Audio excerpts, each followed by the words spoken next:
हमने छोटे छोटे क्वेश्चंस किए थे आपकी बुक्स के, और आपको करना सिखाया था कि अगर आपके पास ऑपरेटिंग प्रॉफिट गिवन हो, नेट प्रॉफिट कैसे निकाला जाए, नेट प्रॉफिट गिवन हो, ऑपरेटिंग प्रॉफिट कैसे निकाला जाए। क्वेश्चन नंबर 13 से लेकर 21 तक के क्वेश्चन करने के लिए कहे थे बुक से मैंने। हैंडफुल ऑफ स्टूडेंट्स यानी कि एक दो तीन करके लाए, बाकी लोग नहीं करके लाए, तो कोई फर्क नहीं पड़ता मुझे। This is an loss to all of you, तुम भी नहीं करके लाए। हाँ, अच्छा, नाइस। तो ठीक है,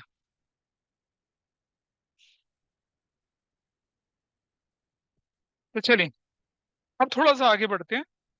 एक आपको, वैसे किसी के स्कूल में फाइनेंशियल स्टेटमेंट विदाउट एडजस्टमेंट हुआ शुरू?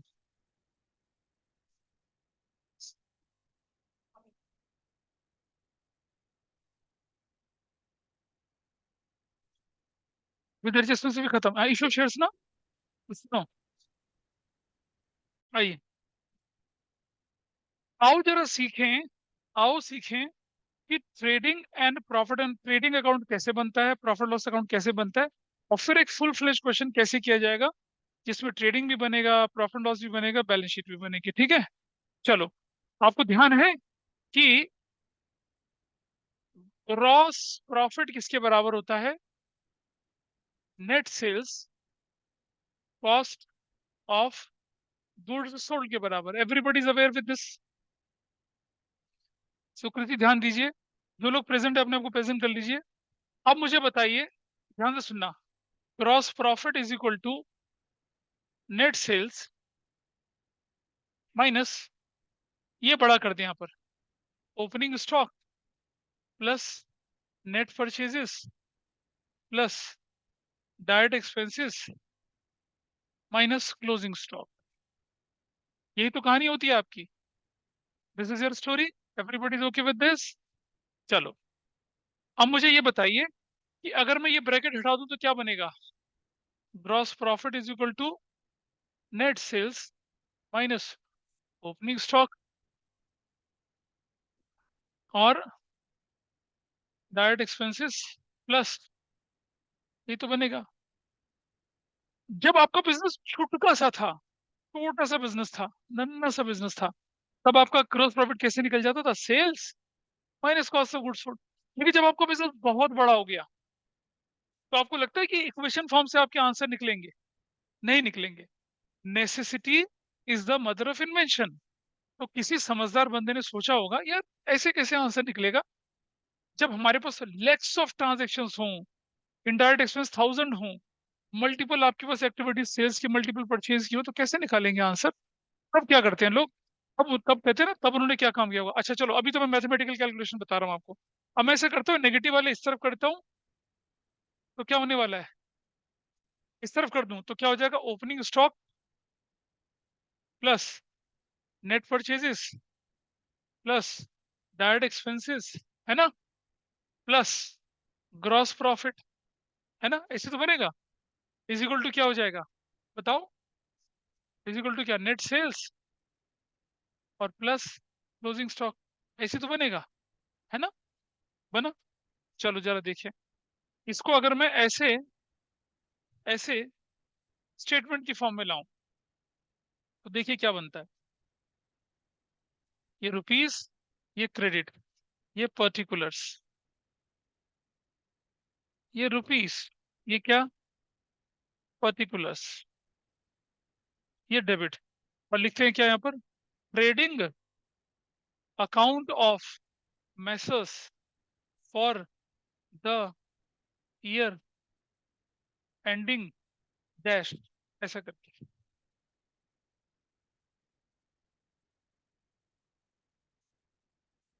Ask anybody. देख रहे हो, ये ओपनिंग स्टॉक यहीं रख दिया, किसी को कोई दिक्कत तो नहीं है। परचेजेस यहीं रख दिया, डायरेक्ट एक्सपेंसेस यहाँ रख दिए, है ना, रख दिए। और इधर नेट सेल्स रखा, मतलब नेट सेल्स, इधर नेट परचेजेस रखा, मतलब purchases minus return, sales minus return, ऐसा कर दिया। और इधर क्या कर दिया? इस तरफ क्लोजिंग स्टॉक रखा। तो ये वैल्यू और ये वैल्यू, इनका टोटल किया। और ध्यान से देखना, ये वाली वैल्यू, ये वाली वैल्यू और ये वाली वैल्यू। अगर ये साइड होती है पॉजिटिव साइड, ये साइड कौन सी होती है? Negative side. अगर पॉजिटिव ज्यादा और नेगेटिव कम तो क्या निकल आएगा? Gross profit. और अगर नेगेटिव ज्यादा पॉजिटिव कम तो क्या निकलेगा आपको? Gross loss, if any. आप देख रहे हैं, अगर मैं इस फॉर्म में क्वेश्चन सॉल्व करूंगा तो जब मेरी ट्रांजेक्शन 50,000, 20,000, 10,000 होंगी तब क्या होगा? मेरे लिए काम करना मुश्किल। लेकिन अगर मैं इस फॉर्म में रखता हूँ, इस फॉर्म में, तो देखो, ओपनिंग स्टॉक, परचेज और फिर डायरेक्ट एक्सपेंस की लंबी सी लिस्ट। उस तरफ नेट सेल्स और क्लोजिंग स्टॉक दो ही आइटम आते हैं। और मैं कर क्या रहा हूँ? मैं क्या कर रहा हूँ देखो, मैं ये कर रहा हूँ, ये है नेट सेल्स, ठीक है जी। अच्छा देखो देखो, opening stock, net purchase, direct expense. Closing stock अगर इधर ले आऊं तो माइनस हो जाएगा ना? होगा नहीं होगा? Opening stock, net purchase, direct expense minus closing stock. यानी कि मैं क्या कर रहा हूँ, वो है नेट सेल्स, और ये तीनों मिला के क्या मेरे पास है? ये तीनों मिला के मेरे पास क्या है? Cost of goods sold. तो मैं कंपैरिजन किसका कर रहा हूँ? नेट सेल्स और कॉस्ट ऑफ गुड्स सोल्ड का। समझ में आए? किस फॉर्म में कर रहे हैं? स्टेटमेंट की फॉर्म में कर रहे हैं। तो नेट सेल्स से cost of goods sold minus करेंगे तो क्या आ जाएगा? प्रॉफिट। और अगर कॉस्ट ऑफ गुड्स सोल्ड ज्यादा और नेट सेल्स कम तो क्या निकल आएगा? ग्रॉस लॉस निकल आएगा। ये है लॉजिक ट्रेडिंग अकाउंट का। अब इसके बाद ट्रेडिंग अकाउंट के आइटम डालते समय गलती होगी क्या? बिल्कुल नहीं होगी। आपको मालूम है सेल्स उधर है और क्लोजिंग स्टॉक इस तरफ क्यों है? क्योंकि वो डेबिट साइड में माइनस होने वाला आइटम है ना? भाई देखो, डेबिट साइड में जो आइटम है, opening stock, net purchase, direct expense और माइनस क्लोजिंग स्टॉक। इधर माइनस तो रखते नहीं है, उठा के उस तरफ डाल दिया। अब बोलो क्या पूछना, कौन पूछ रही थी बताओ? Got it? This is the reason. तो ये है logic behind trading account. Trading account का जन्म इसलिए हुआ। कितना आसान है। अच्छा, अब जरा अपने नोट्स, वो जो हैंडआउट दिया था ना, उसको खोलिए जरा। हैंडआउट खोलिएगा, मतलब सिंगल वाले ने, जो मोटी वाली शीट है। क्या ऑनलाइन में शीट दिख रही है सबको? यानी यस सर। हाँ ठीक है। आगे आके बैठिए, इधर किन्नी के साथ इधर आके बैठिए। यहाँ देखिए ये वाला।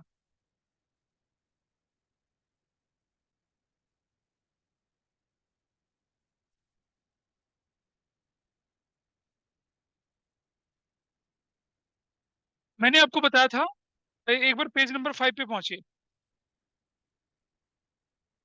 अगर closing stock outside trial balance given है, पेज नंबर 5 पे देखिए, सबसे नीचे लिखा है। तुम्हारे कागज कहाँ है भाई? नहीं मिले मतलब? हाँ, closing stock generally trial balance के बाहर दिखता है। ये आपने ट्रायल बैलेंस बनाते समय देखा हुआ, चैप्टर में क्लोजिंग स्टॉक बाहर होता है। तो क्लोजिंग स्टॉक दो जगह पे जाता है। एक यहाँ चला जाएगा क्लोजिंग स्टॉक ट्रेडिंग के क्रेडिट साइड में, और एक बैलेंस शीट के एसेट्स में चला जाएगा। लेकिन अगर क्लोजिंग स्टॉक ट्रायल बैलेंस के अंदर है तो इसका मतलब क्या है? ये क्लोजिंग स्टॉक परचेज से एडजस्टेड है, तो परचेज एडजस्टेड परचेज हो गई। तब हम उसे एक ही जगह पे दिखाएंगे, कहाँ पर? बैलेंस शीट में। बैलेंस शीट में। ट्रायल बैलेंस ट्रेडिंग के अंदर तो देखिएगा ही नहीं वो। अगर क्लोजिंग स्टॉक ट्रायल बैलेंस के अंदर है तो इसका मतलब उसने डबल एंट्री पूरी कर ली अपनी। उसे एक ही जगह पे दिखाना है, वो कहाँ दिखाना है? बैलेंस शीट में। It will not shown in the credit side of trading account. तो वो पेज नंबर 5 में दे रखा है। और if closing stock appear in the trial balance it means adjusted purchase, and hence purchase will appear in trial balance as adjusted purchases. In the situation, opening stock will also not be appearing in the trial balance, and closing stock only will shown on the asset side of the balance sheet. ऐसे करके दिखता है। अब आप trading account का format अपने सामने देख लीजिए, पेज नंबर 6 पे दिख रहा है format. Can you see the format? Format में क्या क्या दिख रहा है आपको? Opening stock, purchase minus return, direct expenses, और क्रेडिट साइड में सेल्स माइनस सेल्स रिटर्न, और क्या दिख रहा है? Closing stock. और आपको दिख रहा है क्या? अगर क्रेडिट साइड ज्यादा और डेबिट साइड कम तो आपको दिख जाएगा ग्रॉस प्रॉफिट। और अगर डेबिट ज्यादा और क्या चीज, क्रेडिट कम, तो क्या दिखेगा आपको?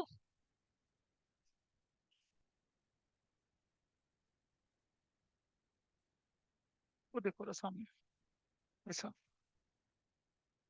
तो ग्रॉस लॉस हो गया। तो ट्रेडिंग अकाउंट बनाने का लॉजिक आपको समझ में आया, है ना? This logic is clear? चलिए, अब मैं दिखाता हूं आपको कि प्रॉफिट एंड लॉस अकाउंट कैसे बनता है, उसका लॉजिक क्या है भाई। ठीक है, चलो देखें इस तरफ। हम सबको मालूम है कि नेट प्रॉफिट किसके बराबर होता है? Gross profit minus indirect expenses plus क्या? इनडायरेक्ट इनकम, इसके बराबर होता है। ठीक है, नेगेटिव वाले को इस तरफ कर दें तो क्या हो जाएगा? Indirect expenses plus net profit is equal to gross profit plus indirect income, है ना। और अगर बिजनेस बड़ा होगा तो ऐसे काम चलेगा नहीं, फिर हमें बनाना पड़ेगा स्टेटमेंट, फिर हमें बनाना पड़ेगा अकाउंट। हम बनाते हैं यहाँ पर क्या, ऐसे अकाउंट बनता है, देखिए ऐसा। This is the account, rupees particulars, credit rupees particulars, debit क्या बोलते हैं, profit and loss account of for the year ending, ऐसे करके, ऐसे करके। ठीक है जी। अच्छा, ये यहाँ पर क्या लिखे जाएंगे? इनडायरेक्ट एक्सपेंसेस, ये वाले। यहाँ क्या लिखे जाएंगे? ग्रॉस प्रॉफिट, ऐसे वाले। बेटा समझना, ये जो ग्रॉस प्रॉफिट होगा ना, इसके ब्रैकेट में क्या लिखते हैं हम? इसके ब्रैकेट में लिखते हैं transferred to profit and loss account. Gross loss होता है, क्या लिखते हैं? Transferred to profit and loss account. अब जरा समझना, अगर ये क्रेडिट साइड में आया तो प्रॉफिट लॉस के डेबिट साइड अपोजिट जाएगा, और अगर एक डेबिट में आया तो कहाँ जाएगा? प्रॉफिट के क्रेडिट। इसीलिए ग्रॉस प्रॉफिट यहाँ दिख रहा है, अगर लॉस होता तो यहाँ दिखता ग्रॉस लॉस। ठीक है जी, ये आइटम हो गया, ये आइटम हो गया, ग्रॉस प्रॉफिट हो गया, और क्या आ गया? इनडायरेक्ट इनकम, ये। अब मुझे बताइए, अगर पॉजिटिव ज्यादा और नेगेटिव कम, तो हमारे पास क्या आएगा? Net profit. नेट प्रॉफिट, और ट्रांसफर टू कहाँ हो जाएगा ये बताइए? Capital account. Capital account, balance sheet में कहाँ? कैपिटल अकाउंट में। और अगर नेगेटिव, ये नेगेटिव फिगर है, ये पॉजिटिव फिगर है, नेगेटिव ज्यादा पॉजिटिव कम, तो हमारी फिगर यहाँ आएगी, क्या बोलेंगे उसको? Net loss, transferred to capital account. ये पॉजिटिव होके जुड़ेगा, वो माइनस होके जुड़ जाएगा। समझ में आया प्रॉफिट लॉस कैसे बनता है? ट्रेडिंग के आइटम का टोटल लिया, वहां डाला, और इनडायरेक्ट में जो ऑपरेटिंग नॉन ऑपरेटिंग एक्टिविटी के एक्सपेंस होते हैं वो डाले, और आपका काम खत्म। नोट्स का पेज नंबर 7 खोलिए जरा फटाफट से।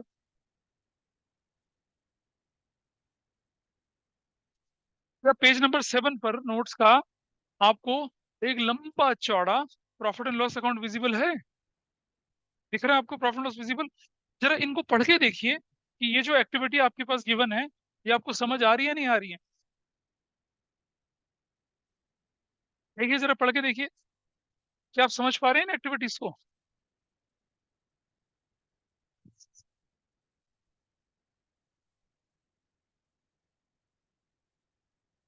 बोलो भाई, क्या ये फेमिलियर से लग रही है कुछ या नहीं लग रही? बोलो, लग रही है फेमिलियर? जरा देखिए डेबिट साइड में क्या गिवन है।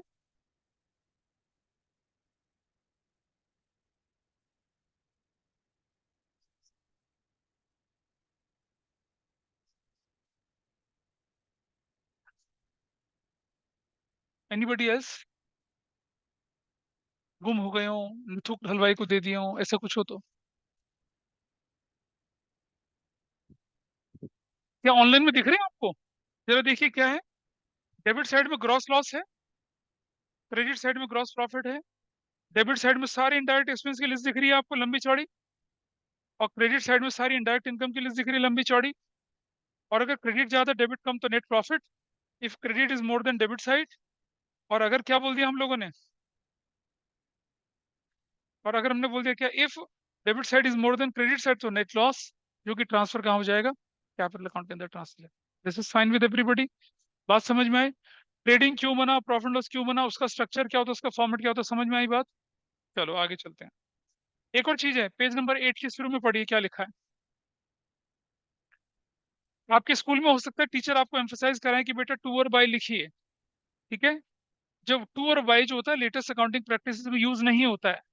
टू और बाई लिखने ना लिखने के नंबर नहीं कटते हैं। लेकिन 11th में तुम ही हो, माता पिता तुम ही हो। अगर तुम्हारे टीचर बोले टू और बाई लिखना है तो लिखिए, नहीं बोले तो जैसा हम करते हैं वैसा करिए। टू और बाई लिखने की जरूरत नहीं है, लेकिन अगर टीचर बोले तो लिखना है। चलिए अब जरा देखते हैं बैलेंस शीट। भाई फॉर्मेट आपने ट्रेडिंग का सीख लिया, फॉर्मेट आपने प्रॉफिट लॉस का सीख लिया। इसको कोई रटने लायक चीज है? सिंपल सी चीजें हैं। Indirect expense, gross profit, indirect income या ग्रॉस लॉस। क्रेडिट ज्यादा डेबिट कम तो आएगा क्या? Net profit. ये ज्यादा तो वो कम, नेट लॉस। बस, नेट लॉस कैपिटल में माइनस, नेट प्रॉफिट कैपिटल के अंदर ऐड। ट्रेडिंग का फॉर्मेट आपको पता ही चल गया। ठीक है गोनी का, थोड़ा थोड़ा समझ आ रहा? अच्छा, अब आ जाइए बैलेंस शीट। देखो बेटा, बैलेंस शीट क्या होती है? समराइज फॉर्म होती है सारी एसेट्स और लायबिलिटीज की। ठीक है, जो generally at the end of the financial year बनाई जाती है to show financial position of the business. अब जरा समझना, लाइबिलिटीज जो होती हैं वो लेफ्ट हैंड साइड पे दिखती हैं। L for liabilities, L for left. Assets, R नहीं बोलेंगे, एसेट्स राइट। अगर लाइबिलिटी लेफ्ट हैंड साइड पे तो एसेट्स राइट हैंड साइड पे दिखेगा आपको। लेकिन जब हम अकाउंटिंग क्वेश्चन करते थे तो क्या करते थे? लेफ्ट हैंड साइड पे एसेट्स दिखाते थे, राइट साइड पे लाइबिलिटी दिखाते थे ना। कोई फर्क नहीं पड़ रहा उससे। फॉर्मेट जो स्ट्रक्चर का हमारे पास है उसमें क्या है? लेफ्ट हैंड साइड को दिखाएंगे लाइबिलिटी, राइट हैंड साइड को दिखाएंगे एसेट्स, और काम आगे बढ़ाएंगे। आइए देखें जरा। अब दो टर्म आ रही है आपके पास, grouping and marshalling of assets and liabilities. ये वाइवा में क्वेश्चन 12th में भी पूछा जाता है कि what is meant by marshalling of assets and liabilities, what is meant by grouping of assets and liabilities. चलो समझते हैं ग्रुपिंग। आपके टीचर ने क्या किया कि जिन बच्चों की हाइट 6 फुट से ऊपर थी उनको एक सेक्शन में डाल दिया। जिन बच्चों की हाइट 5 फुट 5 इंच तक थी और 5 फुट 5 से और 6 तक थी, 6 से थोड़े छोटे थे, उनको एक सेक्शन में डाल दिया। और 5 से 5 छोटे फुट बच के बच्चों को 3 सेक्शन में डाल दिया। एक तो सेक्शन हो गया लंबों का, एक मीडियोकर का, एक छोटे बच्चों का सेक्शन बना दिया। टीचर्स ने क्या करा? ग्रुपिंग करी। किसके हिसाब से ग्रुपिंग करी? As per height. या फिर टीचर ने क्या किया? जिन बच्चों की एज बाकी बच्चों से 6 महीने से 1 साल ज्यादा थी उनको एक सेक्शन में डाल दिया। जिनकी एज 1 महीने से 5 महीने तक थी उनको दूसरे में, और जिनकी एज बराबर बराबर थी उनको बड़े बच्चों का सेक्शन, थोड़े छोटे बच्चों का सेक्शन, सबसे छोटे बच्चों का सेक्शन। ग्रुपिंग कर दी, ग्रुपिंग कर दी। और ज्यादा रेसिस्ट हो गए टीचर। जो बिल्कुल सफेद रंग वाले बच्चे थे उनको एक सेक्शन में डाल दिया, बिल्कुल सफेद। और देखे देखिए ना कहाँ है। ठीक है, और जो थोड़े कम सफेद थे उनको एक तरफ, और जिनका रंग कृष्ण कन्हैया की तरह सांवला था उनको एक तरफ डाल दिया। रेसिज्म कर दिया कलर के हिसाब से। ये भी ग्रुपिज्म कहलाएगा, है ना? अब अकाउंटिंग में ग्रुपिज्म कैसे होता है जरा समझिए। सिमिलर नेचर की एसेट्स को, सिमिलर नेचर की लायबिलिटीज को एक ग्रुप में डाल देना क्या कहलाता है? क्या कहलाता है? Grouping of assets. जैसे नॉन करंट एसेट्स, जैसे current assets, non current liabilities, current liabilities, tangible assets, intangible assets. तो जब हम क्या बात करते हैं आपकी एसेट्स को उनके नेचर के हिसाब से क्या करते हैं, देखिए। Grouping means putting together items in a similar nature under a common heading. For example trade creditors, the balances of ledger account will be. ये ट्रेड क्रेडिटर के अंदर कौन कौन से लोगों को डालेंगे? जिन्होंने हमसे उधार सामान खरीद रखा है। ट्रेड डेटर के अंदर कौन? जिन्होंने हमें सामान उधार बेचा। ट्रेड डेटर के अंदर कौन डालेंगे? वो लोग जिन्होंने हमसे सामान उधार खरीदा। एक हेडिंग बना दी डेटर की। फिर डेटर बी आर और बाकी आइटम की भी एक हेडिंग बना दी करंट लायबिलिटीज। इसको ग्रुपिंग कहते हैं। This is fine. ग्रुपिंग तो समझ में आया। मार्शलिंग किसे कहेंगे भाई जरा समझें। मार्शलिंग समझने के लिए पहले मुझे बताइए, सबसे ज्यादा परमानेंट लायबिलिटी बिजनेस के अंदर क्या होती है? हम्म? हम्म? हाँ, फॉर चेंज उसने बिल्कुल ठीक बोला, है ना? फॉर चेंज उसने ठीक बोला। सबसे परमानेंट लायबिलिटी बिजनेस के अंदर होती है कैपिटल। सबसे परमानेंट एसेट बिजनेस के अंदर क्या होती है? Plant machinery, absolutely wrong, goodwill. Goodwill, goodwill का क्या फर्क पड़ता है? अबीरा ने, ठीक है, जहांगीरपुरी में दुकान खोल रखी थी छोले भटूरे की। ठीक है जी, और लोगों को उसका स्वाद चढ़ गया। अब ये जहांगीरपुर से दुकान उठा के सीमापुरी भी ले जाए तो भी लोग उसे ढूंढते हुए आएंगे कहाँ गया। गुडविल होती है। गुडविल कैसे अराइज होती है?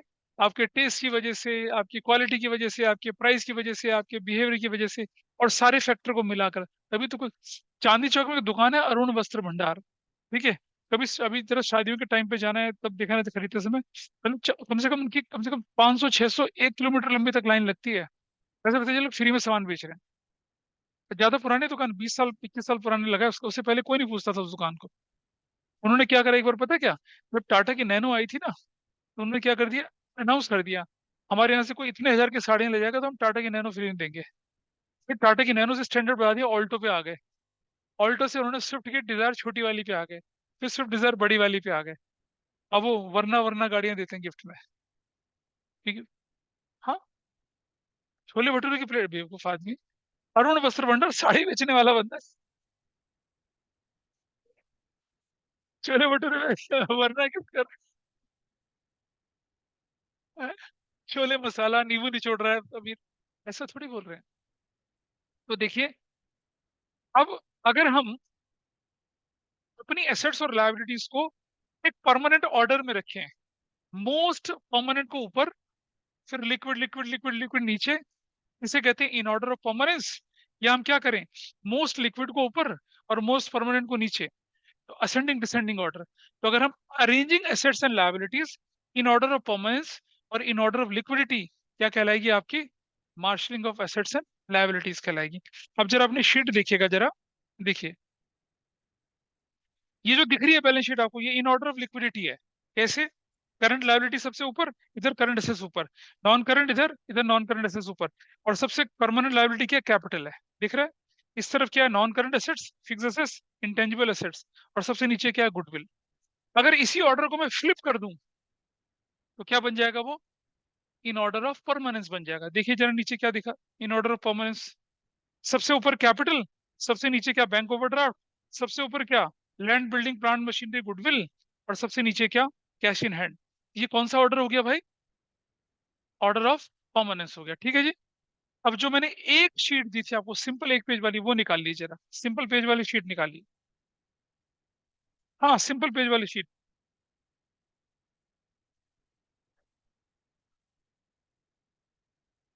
हाँ, और उसकी बैलेंस शीट वाले पार्ट पे चलिए जरा, वो देखिए जरा, क्या ऑनलाइन में दिख रहा है सबको? ये कैन यू सी दिस? कोई जवाब दीजिए। अब Yes, जरा sir. मुझे बताइए कि जो मैंने आपको ये शीट दे रखी है, ये इन ऑर्डर ऑफ परमानेंस है या इन ऑर्डर ऑफ लिक्विडिटी है? बताओ बताओ क्या है। अरे जो तुम्हारे नोट्स में बैलेंस शीट बना के दे रखी है, बैलेंस शीट के लूज आइटम गिवन है, औरों को बोलने दो। हाँ आकांक्षा, लिक्विडिटी कैसे? सबसे ऊपर रखिए करंट एसेट्स, सबसे नीचे ऐसी लायबिलिटी में सबसे करंट लायबिलिटी, और सबसे नीचे क्या रखिए? कैपिटल। तो जो मैंने क्वेश्चन में दे रखा है आपको नोट्स के अंदर, वो दे रखा है इन ऑर्डर ऑफ लिक्विडिटी। इसको अगर मैं फ्लिप कर दूं तो क्या बन जाएगा? बिंगो, ठीक है। तो आपने देखा ट्रेडिंग का फॉर्मेट, आपने देखा प्रॉफिट लॉस का फॉर्मेट, आपने देखा बैलेंस शीट का फॉर्मेट, ठीक है जी। अब हम क्या करेंगे, इस पर बेस क्वेश्चंस करेंगे। कैसे करते हैं क्वेश्चंस, वो मैं दिखाता हूँ आपको। अब मेरा तरीका बहुत अलग है करने का। जिस तरीके से मैं 11th क्लास में शुरुआत करा रहा हूँ, यही तरीका मैं 12th तक ले जाऊंगा। 12th के जो चैप्टर है ना फर्स्ट बुक के, करीब करीब 7 चैप्टर हैं, हर चैप्टर में यही तरीका फॉलो करूंगा। न कि यकीन ना हो तो सीनियर से पूछ लेना आप लोग, I follow the same way. तो मैं आपको 11th में इस चैप्टर के थ्रू 12th की तैयारी करा रहा हूँ। और मेरी गारंटी है आपका क्वेश्चन औरों से जल्दी होगा, प्रेजेंटेशन नीट एंड क्लीन होगा, और आपका आंसर में एक्यूरेसी आएगी, ठीक है। आपके स्कूल में क्या होता है पता है? पहले वो ट्रेडिंग बनवाते हैं, फिर वो बैलेंस शीट बनवा, फिर प्रॉफिट लॉस बनवाते हैं, फिर वो बैलेंस शीट बनवाते हैं। एक क्वेश्चन को 3 बार पढ़वाते हैं, या बोलते हैं बेटा पहले ट्रायल बेस में टीपी टीपी टीपी ऐसा कर लीजिए, फिर बना लीजिए। हम नहीं करेंगे ऐसा। हम कैसा करेंगे वो दिखाता हूँ आपको। तो पहले मेरे साथ साथ फॉर्मेट बनाएंगे, फिर हम एक क्वेश्चन करेंगे, फिर 10 क्वेश्चन आप करेंगे, मजा आ जाएगा। वो ऑनलाइन में आवाज आ रही है, शुभांगी करी 10 क्या सर, मैं तो 20 करूंगी। शुभांगी से 20 करूंगी, देखा शिवा? कह रही सर 10 क्वेश्चन तो बहुत कम हो गए, आई विल डू 20 क्वेश्चन। और तुम लोग जो होते हैं, तुम लोग मैं बोलता हूँ एक करोगे 10 करोगे, तुम लोग जवान निकल जाए 10, 10 तो बहुत ज्यादा हो गए। Okay nice Shubhangi, I appreciate your concern. आइए पहले आप क्या करेंगे, अपनी नोटबुक दिखाइए जरा। देखो, ये एक नोटबुक है, इसमें इतने हिस्से पर, इतने हिस्से पर, इतने पे, इतने पे, इतने पे, इतने हिस्से पर आप बनाएंगे ट्रेडिंग अकाउंट, और निचले वाले हिस्से पे प्रॉफिट एंड लॉस अकाउंट। अगले पेज पे बैलेंस शीट का फॉर्मेट बना लेंगे बस, सिर्फ फॉर्मेट बनाएंगे। ठीक है, कैसे? पहले मुझे बनाने दीजिए, फिर आप बनाएंगे, ठीक है? तो देखिए, अच्छा, इसको करने के दो तरीके होते हैं। Trading and profit and loss combine करके बनाएं और बैलेंस शीट एक तरफ, या ट्रेडिंग अलग, प्रॉफिट लॉस अलग और बैलेंस शीट अलग। तो पहले मैं क्या कर रहा हूँ, ट्रेडिंग एंड प्रॉफिट लॉस एक ही अकाउंट में बना के दिखा रहा हूँ, और बैलेंस शीट अलग से बना के दिखाऊंगा। फिर ट्रेडिंग अलग, प्रॉफिट लॉस अलग, ताकि कुछ स्कूल्स में क्या कर, ट्रेडिंग प्रॉफिट लॉस एक ही फॉर्मेट में बना देते हैं। आपके में कैसे बनाया? एक ही में बनाया ना, और कुछ में अलग अलग बना देते, कोई फर्क नहीं पड़ता। ठीक है, पहले मैं एक साथ बना के, one question I will solve. ए रुको, one question I will solve combined account, another question separate account, that will not be problem. तो देखिए, हम बनाते हैं क्या, trading and profit and loss account of for the year ending dash, ऐसा करके नीचे, और नीचे, और इस तरफ, और नीचे, और नीचे। All right, here debit, credit, rupees, particulars, rupees, particulars, सिर्फ इतना बना लेना, पूरे एक पेज पे बना लीजिए। इधर बना लेते हैं, बैलेंस शीट ऑफ मैसर्स नाम एज एट, जो डेट होगी क्वेश्चन में उसके हिसाब से करेंगे ऐसे। अगले पेज पे बैलेंस शीट बना लीजिए, इस तरह से, इस तरह से, रुपीज एसेट्स, रुपीज लाइबिलिटीज, ठीक है?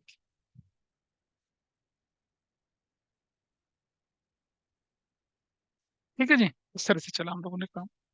हम्म? अब आपकी बुक का एक क्वेश्चन उठाएंगे हम लोग, स्ट्रक्चर बना लीजिए फटाफट से। अरे बेटा, पेंसिल स्केल से लाइनें खींचा कर क्या कर रहा है, रगड़पट्टी वाले काम, this is to bad.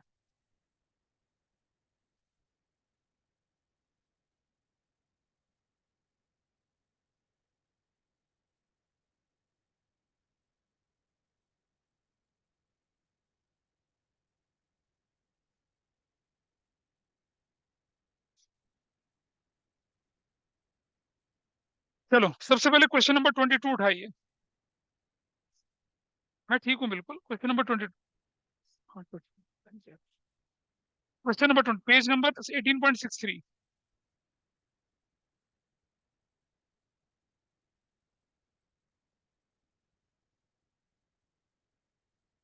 Question 22 solve कर रहे हैं। कहाँ है तुम्हारी बुक? डबल हो रही है क्या? आपको बोला balance sheet of Chatursen, balance sheet of Chatursen for the, एक बच्चा बोला बैलेंस शीट ऑफ चैटरसेन। आपने तो चैटर बॉक्स देखा ना, उस तरह Chatursen, balance sheet of messrs Chatursen as at 31 March 2023 बोला ना, कितना बोला? और ये भी for the year ending 31 March 2023, ऐसे करके, दिस इज हाउ, ऐसा करके। ठीक है, अब जरा देखिए मेरे साथ साथ। आपको मालूम है, ट्रेडिंग अकाउंट के अंदर कुछ चीजें तो आनी ही आनी है, जैसे ओपनिंग स्टॉक आना ही आना है, जैसे परचेजेस आनी ही आनी है, जैसे सेल्स आना ही आना है, और क्लोजिंग स्टॉक आना ही आना है। और जब क्लोजिंग स्टॉक आएगा ना, तो आपको दो जगह लिखना है उसे, एक वहां और एक यहाँ, ताकि गलती ना हो। लोग क्लोजिंग स्टॉक लिखना भूल जाते हैं दूसरी जगह पे, ऐसा करना है। ये जरूर से लिखिए, बस पहले इतना काम करिए। थोड़ा सा लाइन छोड़ के, हल्का सा, क्योंकि सेल्स के बाद मायने रिटर्न भी हो सकता है, इसलिए जगह छोड़ दी दो लाइनों की बस। सेल्स रिटर्न भी तो हो सकता है, परचेज के साथ रिटर्न भी तो हो सकता है, इसलिए जगह छोड़ दी। बस इतना जरूर से लिख लीजिएगा। ठीक है जी, इतना कर लेंगे। अब हम क्वेश्चन सॉल्व करें। क्या क्या सभी ने इतना कुछ नोट कर लिया, ऑनलाइन ऑफलाइन सभी लोगों ने? Yes, sir. अश्मित है, ध्रुवराज है, यस अंजनी सर। है।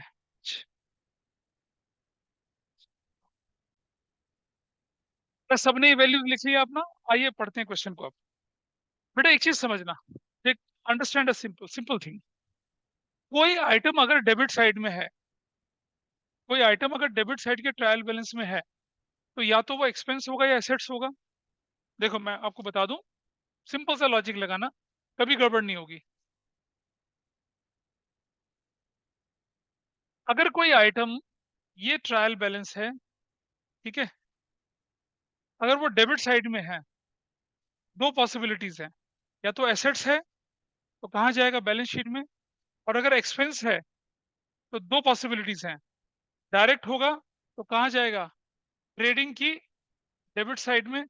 और अगर इनडायरेक्ट है तो कहाँ जाएगा, प्रॉफिट एंड लॉस की debit side. Everyone is clear. Trial balance की अगर कोई आइटम डेबिट में दे रखा है तो दो जगह जाने के चांस बनते हैं, दो। ये तो होगा वो एसेट्स, तो बैलेंस शीट में चले जाएगा एसेट्स में। और अगर एक्सपेंस होगा, दो पॉसिबिलिटी, डायरेक्ट होगा तो ट्रेडिंग के डेबिट साइड में, इनडायरेक्ट होगा तो प्रॉफिट लॉस के डेबिट साइड में। सिंपल सा लॉजिक है। इसी तरह से क्रेडिट साइड का item, there are two possibilities, या तो वो लायबिलिटी में जाएगा, या तो वो लायबिलिटी होगा, और यह क्या होगा, वो इनकम होगा। लायबिलिटी में जाएगा बैलेंस शीट की। इनकम की दो पॉसिबिलिटीज, या तो डायरेक्ट होगी या इनडायरेक्ट। डायरेक्ट इनकम होगी तो क्या होगी, सेल्स होगी, कहाँ जाएगी, ट्रेडिंग की क्रेडिट साइड में। इनडायरेक्ट अगर होगी तो, इनडायरेक्ट तो कहाँ जाएगी, प्रॉफिट एंड लॉस की क्रेडिट साइड में। बस इतना ध्यान रखना आपको, बस इतना सा ध्यान रखना, सिंपल।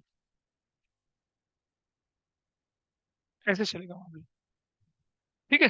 चलो इस तरह से सोचते हैं हम, एक एक करके मैं पूछूंगा। भाई मशीनरी डेबिट बैलेंस है एसेट्स में, तो I will go here, I right machinery. कितने का मशीनरी बताइए। हाँ, 10,000 का, 10 लाख, ऐसा। अभी अगला आइटम क्या आपके पास है, परचेजेस, है ना, डेबिट साइड में है, तो परचेज की तो जगह बनी हुई है। कितना परचेज है बताइए। अब अगर परचेज दिखती है आपको, तो ढूंढो कहीं परचेज रिटर्न तो नहीं है क्वेश्चन में, देखो जरा, दिख रही है परचेज रिटर्न, कहाँ दिख रही है बताओ, क्रेडिट साइड में। तो हम परचेज की वैल्यू बताओ कितनी है। Avira purchase 5,80,000 minus purchases return कितने का, 750, माइनस कर दीजिए इसमें से 052, और 9 में से दोगे 7 बचा, 7 में से गया 6 बचा, 567,250। डन, हो गया। कितना आसान। वो परचेजेस पे भी टिक लगा दीजिए, रिटर्न पे भी टिक लगा दीजिए, जो जो होते जाए उन पर टिक लगाते जाए, ठीक है। हम ऐसा नहीं कर रहे कि पहले ट्रेडिंग बना रहे, पर नहीं, मैं तो आइटम उठा रहा हूँ, प्लेस कर रहा हूँ। उससे गलती नहीं होती है, स्पीड बनती है, एक्यूरेसी आती है। अगला आइटम देखिए, क्या समझ में आ रहा है ऑनलाइन। शिवांगी जो कर रहे हैं कुछ पता चल रहा है, या zip zap zoo. Yes sir. Shivangi, अच्छा जी, सर। चलो। अब हमें सेल्स रिटर्न दिख रहा है अगला आइटम, तो सेल्स ढूंढो, पहले सेल्स ढूंढो कहाँ है। हाँ, तो कितने की सेल्स है, 12,70,000, माइनस सेल्स रिटर्न कितने का, 10,000 का। आउटर कॉलम में लिख दिया 12,60,000। डिजिट के नीचे डिजिट रखना है बेटा, डिजिट के नीचे डिजिट रखना है, ठीक है, अलग नहीं चलना। आसान हो गया ये भी। और आगे चलते हैं हम। ओपनिंग स्टॉक 4 लाख का, जगह बनी हुई है ओपनिंग स्टॉक के लिए। अब देखो मैं क्या कर रहा हूँ, ध्यान से देखना, डिजिट के नीचे डिजिट, 4 लाख, ऐसे डिजिट के नीचे डिजिट। हाँ, चलो कोई बात। नाइस। डिवेंचर की रिकॉर्डिंग देखना एक बार। हो गया, ओपनिंग स्टॉक हो गया, fine, this is fine with everybody. तो बहुत मुश्किल काम कर रहे हैं हम। और आगे चलते हैं, फिर आगे चले गए हम लोग। डिस्काउंट अलाउड, डेबिट साइड में है, या तो एसेट्स या एक्सपेंस। एसेट्स तो है नहीं, एक्सपेंस, डायरेक्ट या इनडायरेक्ट,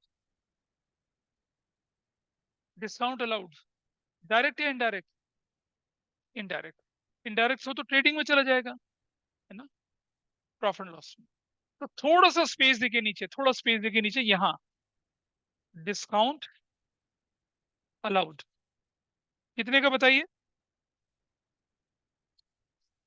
3,500 सिर्फ, थोड़ा स्पेस देके 3,500 हो गया सेटल। नेक्स्ट आइटम बोलिए क्या लिखा है। बैंक चार्जेस डेबिट साइड में या तो एसेट्स या एक्सपेंस। एसेट्स ये है नहीं, एक्सपेंस है, डायरेक्ट भी नहीं है, इनडायरेक्ट प्रॉफिट एंड लॉस में बैंक चार्जेस। कितने रुपए का बैंक चार्जेस है? 750 हो गया, मुश्किल नहीं था। आप इसको ध्यान रखिएगा, इस स्ट्रक्चर को ध्यान रखिएगा, इससे आपको हेल्प मिलेगी। नोट करा आपने किसी नई चीज? बेटे जब क्वेश्चन करोगे तो ध्यान रखना है इसका, नोट कर लो किसी को यहाँ पर, तो नोट कर लीजिए। फिर धीरे धीरे हम क्या करेंगे, बिना इसके भी काम चला लेंगे।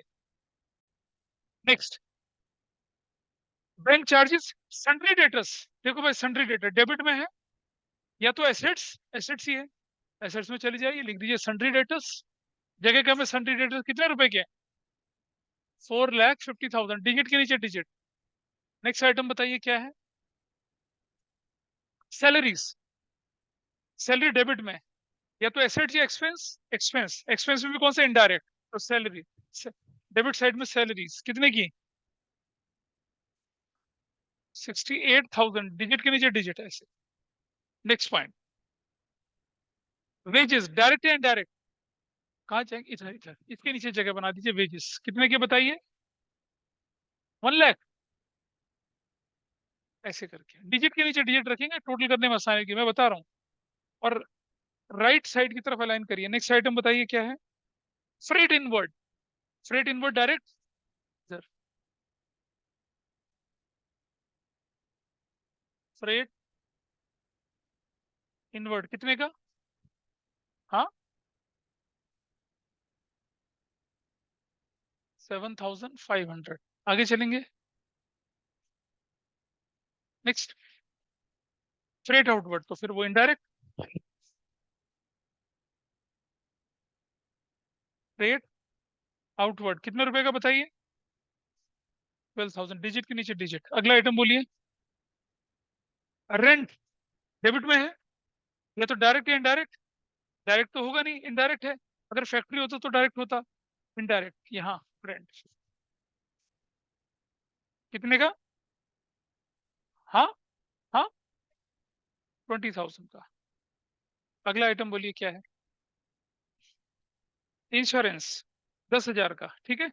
तो इंश्योरेंस तो भाई प्रॉफिट लॉस का ही आइटम है, इनडायरेक्ट है। फैक्ट्री इंश्योरेंस होता तो क्या करते हैं? हाँ, इंश्योरेंस कितने का? 10,000 का। नेक्स्ट आइटम बोलिए। एडवर्टीजमेंट, ये भी इनडायरेक्ट है, इसी तरफ जाएगा। अब डायरेक्ट इंडायरेक्ट का डिफरेंस पता चल पा रहा है। शीट दिखाई थी, डिटेल में पढ़ाया था, सब कुछ बताया था। एडवर्टीजमेंट कितने का? हाँ, 10,000 का। अच्छा, हाँ जी, हाँ। Next, cash at bank debit में, एसेट्स। कैश एट बैंक कितने का बताइए? हाँ, 69,000।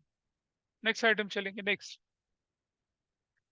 कैपिटल क्रेडिट साइड में, या तो लायबिलिटी या इनकम। लायबिलिटी कैपिटल कितने की बताइए? इसको अंदर वाले कॉलम में रख लेंगे। क्यों रखेंगे? क्योंकि प्रॉफिट और लॉस प्लस माइनस करना पड़ेगा। ठीक है, और चलते हैं आगे। सेल्स क्रेडिट साइड में, तो सेल्स पे कोई रिटर्न तो था, रिटर्न हम सेल्स तो हम पहले ही कर चुके हैं, कोई पंगा ही नहीं है, कर चुके हैं, कोई दिक्कत नहीं है। परचेज रिटर्न कर चुके हैं। डिस्काउंट रिसीव क्रेडिट साइड में, या तो इनकम या लायबिलिटी। इनकम क्रेडिट साइड में, डिस्काउंट रिसीव्ड कितने का बताइए? डिस्काउंट रिसीव्ड 8,000 का।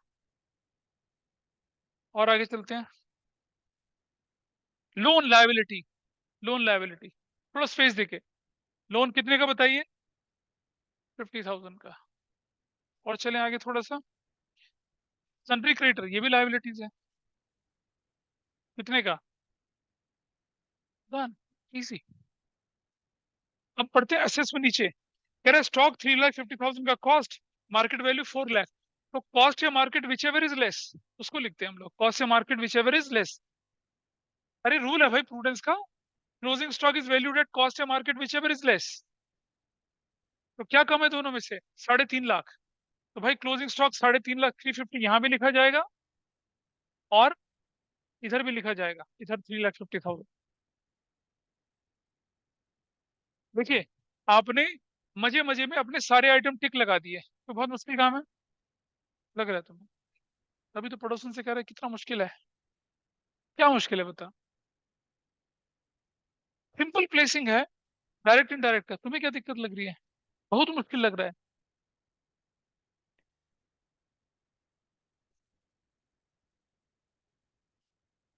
चलो let us complete this. Now मुझे बताइए विच साइड इज हायर। 4, 5, 9 और एक 10 लाख, ये ज्यादा है। 0, 0, 0, 0, 1, 16,10,000। I place 16,10,000। अब आप देखिए बिना, लोग पता क्या करते हैं, इनका टोटल बैक में कर रहे होते हैं। मैंने आपको शॉर्टकट सिखाया था लेजर के टाइम पे।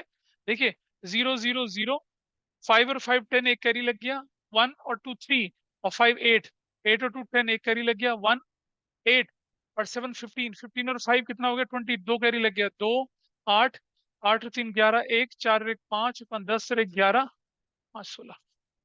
I got my answer, I got my answer. क्यों करूं फिर से? मैंने सिखाया था ये, ट्रायल बैलेंस में सिखाया, लेजर में सिखाया, कैश बुक में भी सिखाया था ये।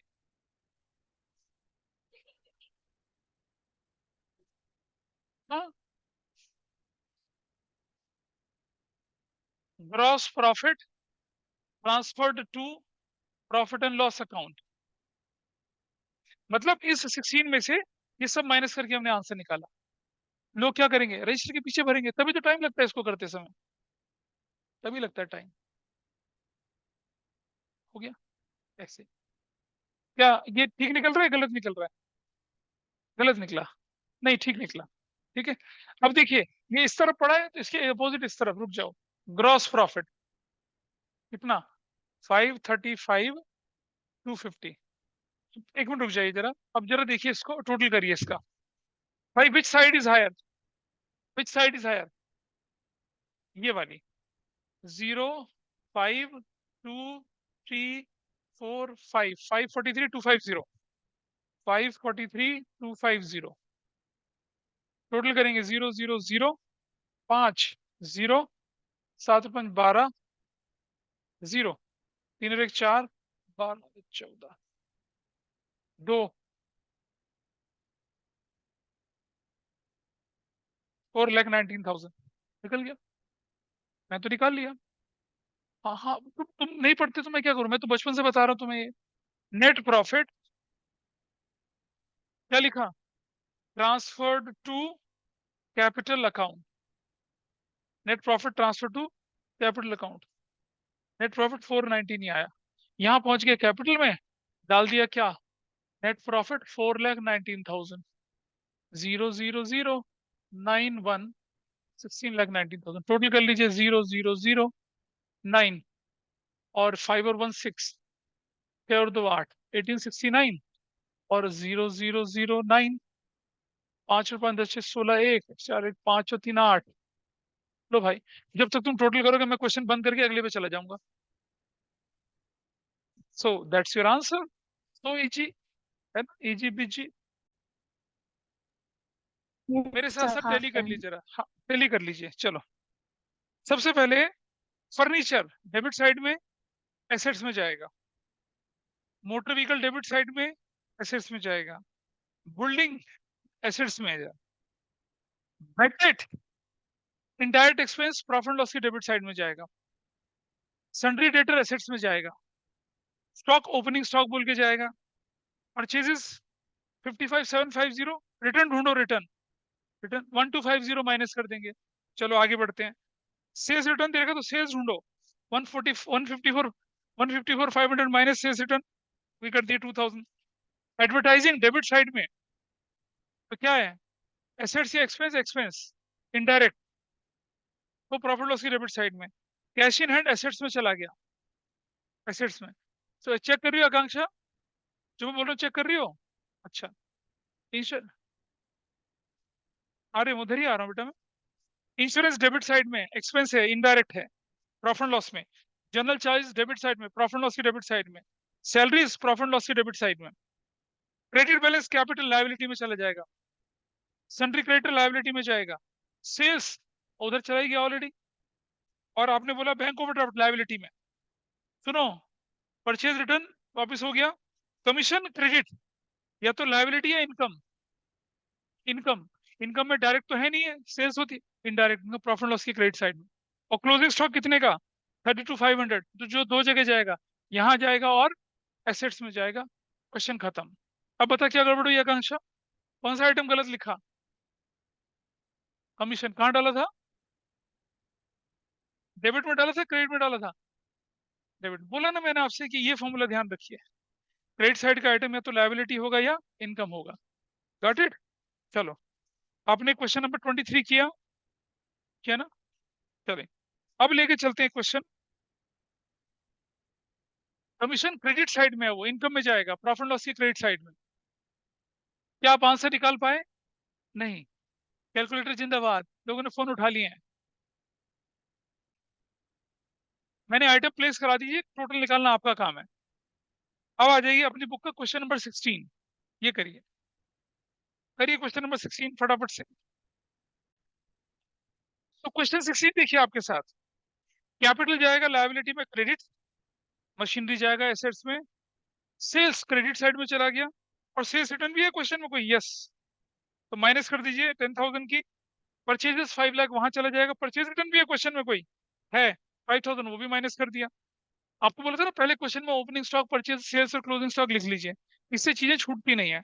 फिर आगे चलेगा ओपनिंग स्टॉक 1 लाख का, ड्रॉइंग्स कैपिटल में से माइनस करके दिखाएंगे, वेजेस ट्रेडिंग की डेबिट साइड में, कैरीज इनवर्ड ट्रेडिंग की डेबिट साइड में, सैलरीज इनडायरेक्ट है प्रॉफिट लॉस की डेबिट साइड में, जनरल एक्सपेंसेस इनडायरेक्ट है प्रॉफिट लॉस की डेबिट साइड में, रेंट कुछ ना बोला जाए तो एक्सपेंस वाला रेंट है, इनडायरेक्ट डेबिट साइड में, परचेज रिटर्न कर चुके हैं, डेटर एसेट्स में, कैश एसेट्स में, कैरिज आउटवर्ड प्रॉफिट लॉस की डेबिट साइड में, एडवर्टीजिंग यहाँ पर, और क्रेडिटर लायबिलिटी साइड में। क्लोजिंग स्टॉक जाएगा, क्लोजिंग स्टॉक यहाँ और यहाँ। क्वेश्चन इज इल्को फिनिश। हाँ, नेट प्रॉफिट एक्स्ट्रा किस लिए आ रहा है वो मैं बताता हूँ, कोई कंफ्यूजिंग नहीं है। तुम इतना गंदा लिख रहे हो इसलिए कंफ्यूजिंग है वो। प्रेजेंटेशन ठीक से बनाई, अगर किसी ने प्रेजेंटेशन अच्छे से नहीं किया मैं उसकी नोटबुक फाड़ दूंगा अगली क्लास में, ध्यान रखना, सारी मेहनत खराब हो जाएगी। प्रॉपर फॉर्मेट के साथ, प्रॉपर प्रॉपर ये सब लिखना है, ट्रेडिंग प्रॉफिट लॉस ऐसा करके चलना है आप। क्वेश्चन नंबर 16 हुआ सबसे ऑनलाइन में, बताइए आइटम टैली करे थे किसी ने? सर ड्राइंग क्या होगा? बेटा ड्राइंग जो है ना, कैपिटल कैपिटल ऐसे, कैपिटल में से माइनस करेंगे ड्राइंग्स ऐसे, और फिर प्लस करेंगे नेट प्रॉफिट, तब लिखेंगे वैल्यू बाहर, ऐसा करेंगे ड्राइंग्स।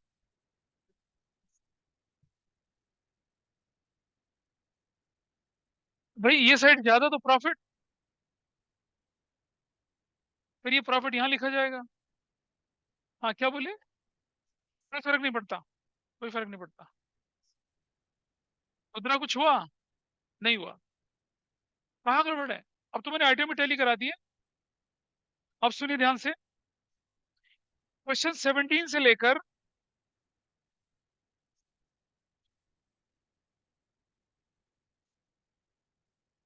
23 तक दो क्वेश्चन छोड़ दिए मैंने, इतना कर लेना, ठीक है? अगली क्लास इसकी वाइंडिंग अप क्लास होगी, उसमें मैं कुछ नई चीजें बताऊंगा आपको, और फिर ये चैप्टर हमारा खत्म हो जाएगा। और सुनो, अगर ये आपका चैप्टर खत्म हुआ, तभी जाके आप फाइनेंशियल स्टेटमेंट अच्छे से समझ पाएंगे। अगर ये आप चैप्टर नहीं कर पाएंगे तो गड़बड़ है। तो जिसका चैप्टर नहीं हुआ यहाँ बैठ के कर ले, कल की क्लास में आके, कल आपके कौन, कोई बात नहीं, इधर रुकिए बेटा, इस चैप्टर को पेंडिंग मत छोड़ना, वरना अगला चैप्टर खराब हो जाएगा साहब। तो मैं आज क्लास वाइंड अप कर रहा हूँ, अगली क्लास में मिलते हैं फिर।